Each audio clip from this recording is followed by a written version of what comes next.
لو سمحت كنت عايز اطلع ترند. انت هتروح تصور امك وهي بتتضرب من مراتك وهتاخد الفيديو وتنزل بيه. بس حضرتك انا مش متجوز، اعمل ايه؟ مش متجوز يبقى هتروح تشوف لك عروسه تتجوزها وليله الفرح تضربها علقه في وسط الشارع تتفرج عليها طوب الارض. اخلص. طب افرضي ما رضيتش ان اضربها؟ خلاص يا استاذ يبقى تصور معايا فيديو وهي مش طايقاك وقرفانه من اهلك. خلصني ورايا 100 مليون واحد غيرك عايزين يطلعوا ترند، انا مش فاضيه. اعمل لك ايه؟ ما حضرتك اللي طلباتك صعبه، انا معيش فلوس ان انا اتجوز، انا معيش فلوس اصلا ان انا اجر بدله، انا ما اعرفش بني ادم واحد ممكن حتى يسلفني بدلته، انا غلبان قوي والدنيا جايه عليا وتعباني، ده حتى عروستي مش طايقاني. طب ما حلو يا ابني الكلام ده، انت تروح تصوره ترفق معاه اغنيه يا وجع القلب وتنزل بيه ترندات وفلوس وايه حاجات. هو الكلام ده اللي بيجيب فلوس، الافراح والطلاق والليالي الملاح والكلام ده. يلا بقى يا حبيبي يلا اللي بعده. طب معلش هتعبك، شوفي لي اي حاجه تانية تطلعني ترند غير حوارات الجواز الكتير دي، انا ما بفهمش فيها. غير الجواز لا حبيبي انا هنا قسم جوازات. حضرتك بقى عايز حاجات تانية غير الجواز والطلاق والحاجات دي، انت هتطلع الاستاذه اماني في الدور الثاني. مدام اماني الدور الثاني؟ ما احنا في الدور الثاني. ما انا عارفه اننا في الدور الثاني ومدام اماني اصلا متلقحه جنبي، بس هي بتتقال كده مدام اماني في الدور الثاني. يلا يا عم عندنا شغل يا اللي بعده. وانت ازاي تسكتي له على حاجه زي كده؟ يعني ايه مش عايز يطلع ترند؟ امال هتعيشوا زي خلق الله؟ لو سمحت كنت عايز اطلع ترند ضروري علشان ثواني يا استاذ، بقول لك ايه، لو ما طلعكيش ترند في خلال كام شهر اللي جايين دول هطلقك منه واجوزك بلوجر سيد سيدو يطلعك ترند تاني يوم ويخلي سيرتك على كل لسان. طب حضرتك ماشيني وبكملي المكالمه. ثواني يا استاذ، بقول لك يا سعاد، دلوقتي في واحده اتجوزت وجوزها مش راضي يطلعها ترند، عايزين يعيشوا كده زي خلق الله، لا تبقى سيرتهم على كل لسان ولا مفضوحين، هقول لها ايه؟ لا يا حبيبتي محلوله، يبقى تتطلق منه وترفق لنا مع الطلاق ده فيديو وهي بتعيط وان شاء الله ربنا يكرمها وتتفضح.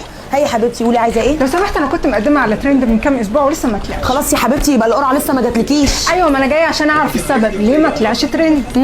ما طلعتيش ترند. طب حضرتك نزلتي فيديو وانت بتتجوزي؟ لا. ولا وانت بتطلقي؟ برضه لا. ولا فيديو هو بينزل على ركبته وانت بتعيطي؟ بصراحه لا. امال ايه الفيديو اللي انت نزلتي بيه ده وعايزاه يجيب لك مشاهدات كتير؟ مفيش فيديو كنت بقدم فيه نصائح علميه للاهتمام. نصائح علميه. اماني قولي لي النصائح العلميه من عندك في الدرج يا اماني. لا حبيبتي النصائح العلميه دي تقدميه في القناه الثالثه، احنا هنا سوشيال ميديا. النصائح العلميه ايه؟ دي خيبت بقى يا اماني. ايوه حضرتك بس انا عندي معلومات علميه مفيده. مفيده شيحه يا اماني. يليلك يا سعاد النبي هتموتي واحده فينا بافيهاتك الحلوه دي بتاعت مسرح مصر. طب ممكن حضرتك بس تاجلي الجو الاسري الجميل ده وتخلصي لي مصلحتي؟ ليه يا استاذ؟ ما احنا قاعدين شغالين اهو بايدينا واسناننا وضوافرنا، ولا شايفنا قاعدين بنهزر؟ ايوه يعني ممكن اقدم ايه علشان اطلع ترند؟ يعني برضو خلينا نفكر مع بعض كده بصوت عالي. لا نفكر مع بعض بصوت عالي، احنا مش في جاكوزي هنا. خلصينا احنا ورانا ملايين عايزين يطلعوا ترند هنا. اللي بعده. ينيلوا ازاي متجوزين بقالكم سنه ونص مش عارفين تطلعوا ترند؟ ايه ده معقول؟ طب ما يروحوا يشوفوا العيب من مين؟ يا ست خلصيني قولي لي هتنيل اطلع ترند ازاي؟ ايه بقى نوعيه الفيديوهات اللي ممكن تطلعني ترند؟ هل مثلا اتصور وانا بطرد من محل كشري؟ اتهرست. طب صورتي فيديو من فرح صاحبتك وانت بتهزي قوي ونزلتيه على البيتشات؟ لا مش بعرف ارقص اصلا. طب اطلع في فيديو باكل حد بالقلم؟ قديمه. طب حد ياكلني بالقلم؟ غيره. بس لقيتها. خدي بقى حضرتك كده الموبايل صوريني. هات يا اخويا ما صورت. يا جماعه انا كفود بلوجر هاكل دلوقتي رز بلبن واقول لكم رايي فيه بكل صراحه.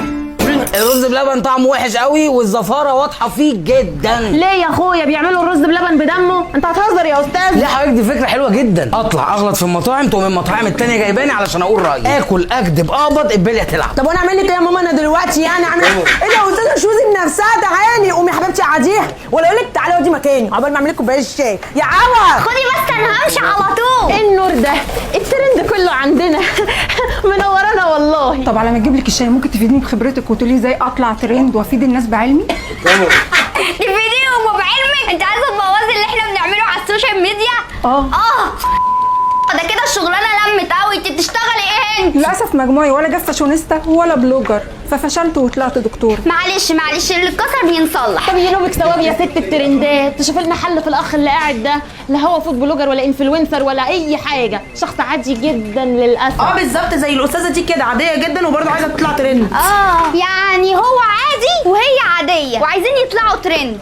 طب قوموا معايا يلا بينا. 3 2 1 اكشن.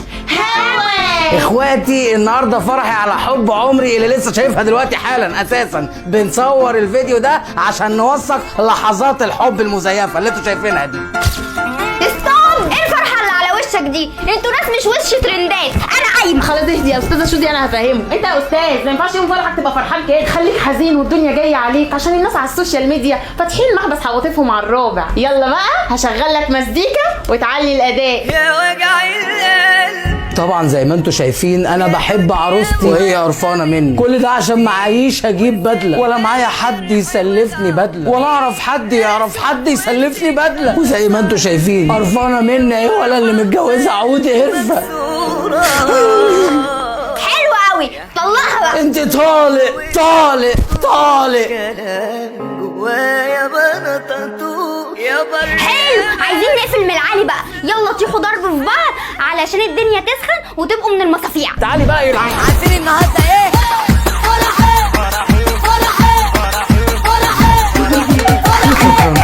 قرفانه مني اهي.